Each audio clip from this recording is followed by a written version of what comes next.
Bonjour! J'ai décidé de vous envoyer un petit message vidéo aujourd'hui pour vous parler de quelque chose qui m'est arrivé hier et qui est assez formidable dans le sens où en fait, je l'ai peut-être pas dit à beaucoup de gens, mais ça fait plusieurs mois que je souffre relativement atrocement de douleurs au ventre. Globalement, je sens que tout mon système digestif fonctionne très très mal. Donc voilà, j'avais de grosses douleurs au ventre à chaque fois que je mangeais. Je me sentais ballonnée, j'avais le ventre tout gonflé.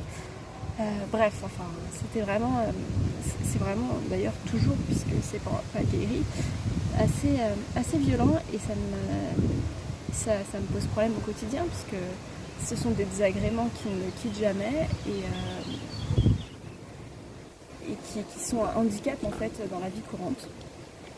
Et ce qui s'est passé, c'est que je suis arrivée à un tel point, à une telle, comment dire, un tel désespoir que quand je suis arrivée donc ici au début du confinement, j'avais des douleurs qui me faisaient, qui m'empêchaient de penser à autre chose en fait. C'était vraiment tout le temps. Mes pensées étaient tout le temps tournées vers ces mots dont je ne comprenais pas l'origine. Et j'étais dans un désespoir profond parce que j'avais consulté des médecins je consulte toujours des médecins par dizaines, mais à chaque fois que je parlais de mes problèmes de ventre, on me répondait des choses assez hallucinantes du genre si vous êtes constipé, prenez du pruneau, ou c'est dans votre tête, ça doit être le stress. Ok, mais ça règle pas mon problème et je sais toujours pas ce que j'ai. Donc après avoir consulté tous ces médecins, je commençais à désespérer un petit peu, clairement de savoir de comprendre ce qui m'arrivait en fait. Et j'ai même appelé mon médecin traitant en pleurs il y a 2 semaines pour lui dire que vraiment c'était devenu insupportable et qu'il fallait absolument que faire quelque chose quoi. Bref. Et j'ai eu la chance de passer 2 soirées sur YouTube à regarder des vidéos de gens qui avaient des problèmes un peu similaires aux miens, et j'ai enfin trouvé une lueur d'espoir. J'ai eu une piste pour savoir en fait ce qui m'arrivait. Il fallait que je passe un test respiratoire qui s'appelle le test à l'hydrogène expiré. Et c'est un test qui permet de voir l'état de la flore intestinale en fait. Donc on souffle dans une machine qui détecte les gaz que l'on expire. Alors on pourrait expirer de l'hydrogène, du méthane ou du méthylacétate. Et cette machine donc nous dit ce qu'on expire et dans quelle mesure. Et donc ça peut permettre de détecter des dysbioses intestinales en fait. Et donc j'ai trouvé par miracle un médecin juste à côté d'Aix-en-Provence qui fait passer ses tests et qui m'a pris parce qu'il avait des désistements de dernière minute. Donc c'est un médecin qui est à la retraite à la base, donc il ne prend pas de nouveaux médecins normalement. De nouveaux clients, pardon, de nouveaux patients. Et en fait, je suis allée le voir hier et il m'a fait passer ce fameux test respiratoire. Et il m'a diagnostiqué une dysbiose méthylacétate. C'est-à-dire qu'en fait, mon estomac, mon intestin, ce sont du vinaigre. Du vinaigre 100%, hyper acide. Et en fait, ça se traduit aussi par une prolifération des bactéries du gros intestin vers l'intestin grêle. C'est-à-dire que normalement, donc, nos bactéries permettent de finir entre guillemets la digestion dans le gros intestin afin d'évacuer ce qui n'est pas assimilable et ce qui n'est pas intéressant pour le corps. Or, ces bactéries en fait, qui se situent normalement dans le gros intestin, ont migré vers l'intestin grêle et ont élu domicile dans l'intestin grêle. Or, dans l'intestin grêle, en fait, on est censé assimiler tous les nutriments, les vitamines, les oligo-éléments qui sont nécessaires à notre fonctionnement corporel. Et le fait que ces bactéries soient remontées vers l'intestin grêle, en fait, c'est qu'elles mangent des choses qu'elle ne devrait pas manger à ce stade-là et qui devraient être assimilées. Donc en fait, elle mange toutes les vitamines, tous les oligo-éléments, tous les minéraux, tout ce qui est intéressant en fait et qui nous nourrit. Chez moi, en fait, elle le mange en anticipé. Donc en fait, tout ce que je mange, en gros, sert à nourrir mes bactéries. Et ce sont donc des mauvaises bactéries. Parce que tout le monde sait en fait que la flore intestinale, c'est un mélange de bonnes et de mauvaises bactéries. Dans une flore intestinale normale, les bonnes bactéries sont en surnombre. Dans la mienne, en fait, non. Dans la mienne, j'ai beaucoup de mauvaises bactéries. Et donc, c'est problématique parce que du coup, je suis en carence de tout. De fer, de zinc, de vitamines. Bref, voilà, je manque de tout. Je ne nourris pas... tout ce que je mange en fait va nourrir mes bactéries et les levures et les choses qui ne devraient pas être là normalement. Donc ce que m'a dit le médecin hier, c'est que je souffre d'une dysbiose de la flore intestinale méthylacétate. Donc j'ai un terrain très acide. Oups, il y a une petite bête qui me montait dessus. Il m'a confirmé ma sensibilité au gluten, donc il faut que je mange absolument aucun gluten. Et j'ai également un terrain propice au candidose.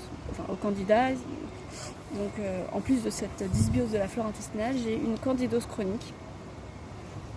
Alors, qu'est-ce qu'une candidose? Un petit peu compliqué. En fait, la candidose, c'est une maladie chronique qui est due à une levure naturellement présente dans la flore intestinale, mais qui est en faible quantité, parce que c'est pas forcément une bonne levure. Mais en fait, elle est devenue pathogène. Donc la levure s'appelle Candida albicans.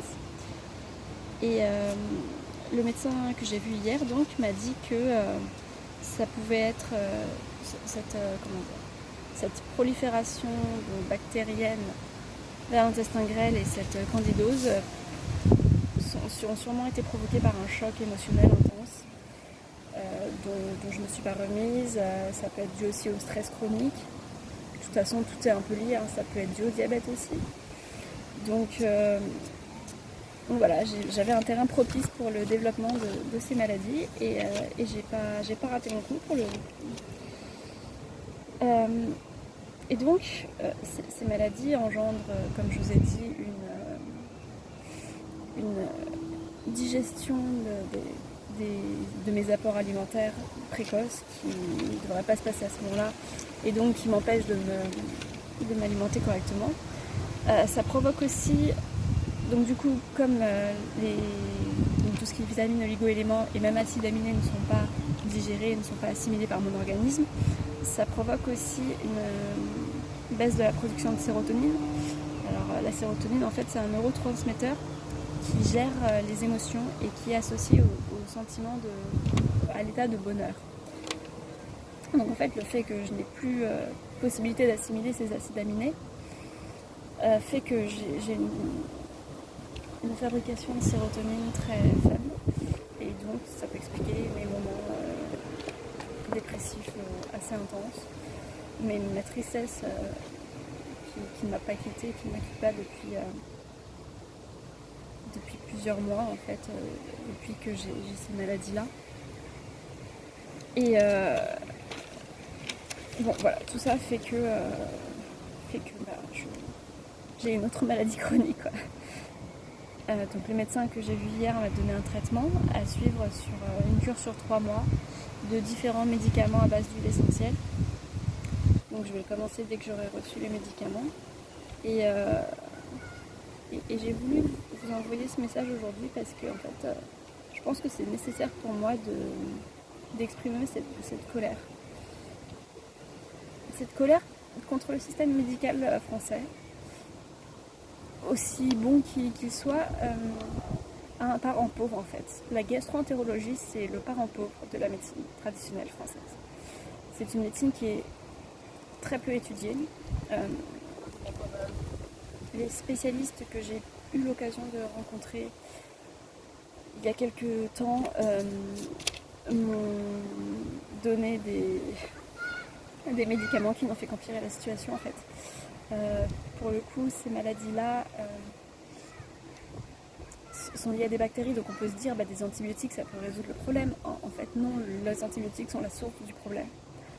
parce que les antibiotiques détruisent toutes les bactéries, qu'elles soient bonnes ou mauvaises, donc détruisent la flore intestinale entière, ce qui participe ensuite à la prolifération des mauvaises bactéries sur les bonnes. Et l'une des causes possibles aussi de mes maladies, ça peut être la prise d'antibiotiques pour les cystites très fréquentes que j'ai eues en 2014, 2015, 2016 même. Et puis même jusqu'en décembre 2018 en fait, où j'ai carrément été dû aller aux urgences pour une pyélonéphrite, donc une infection urinaire qui remontait au rein. Voilà, donc tous ces antibiotiques là déjà ont fortement affaibli ma flore intestinale.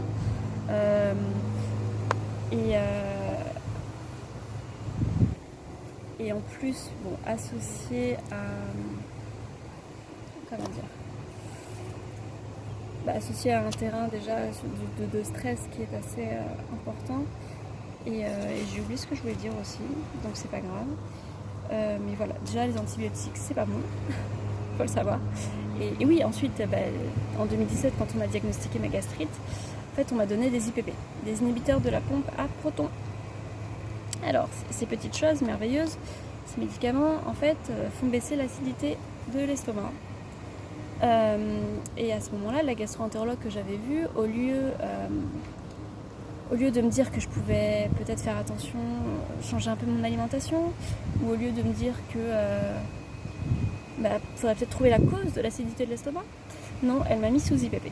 Alors les IPP, en fait, ça coupe totalement la production d'acide par l'estomac. Or, cette production d'acide par l'estomac est nécessaire pour la digestion.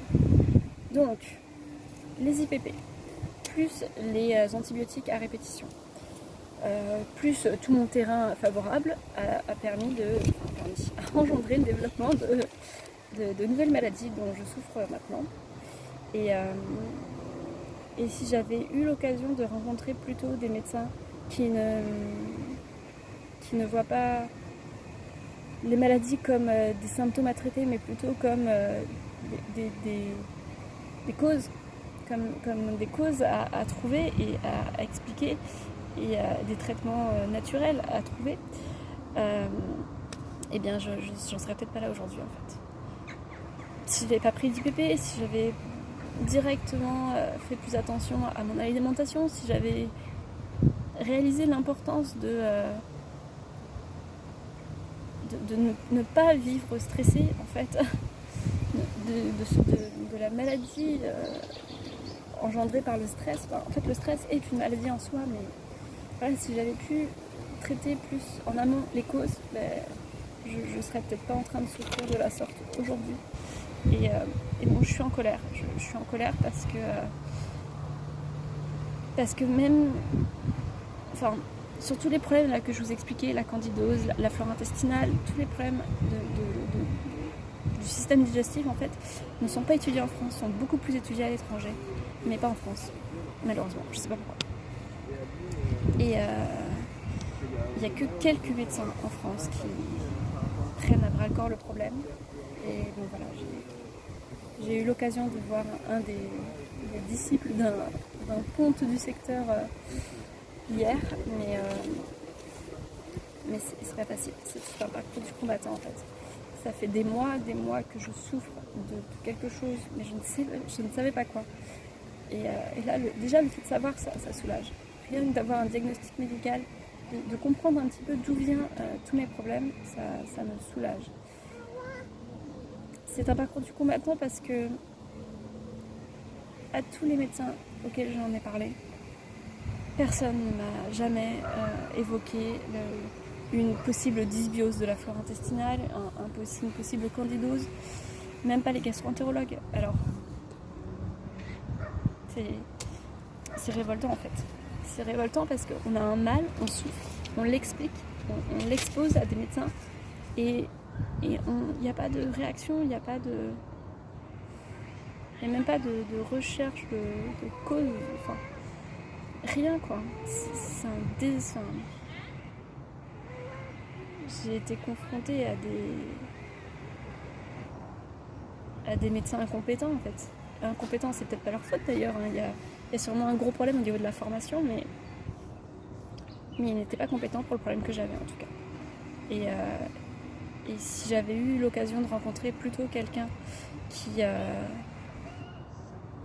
était au courant qui était au courant de ces maladies et qui savait les traiter, j'en serais peut-être pas arrivée à ce point aujourd'hui où je suis une centrale nucléaire prête à exploser, quoi, globalement. Donc là, j'ai de nouveau espoir depuis hier avec le médecin que j'ai vu et le traitement qu'il m'a donné, mais voilà, s'il n'y a jamais 100% d'assurance que ça va marcher, j'espère, j'y crois beaucoup. Je suis de toute façon dans une telle situation de désespérée qu'il faut que ça marche, en fait. Il faut que ça marche. Voilà, je voulais vous dire ça aujourd'hui. J'espère que du coup vous comprendrez un petit peu mon comportement peut-être un peu bizarre ces derniers temps et que vous me le pardonnerez.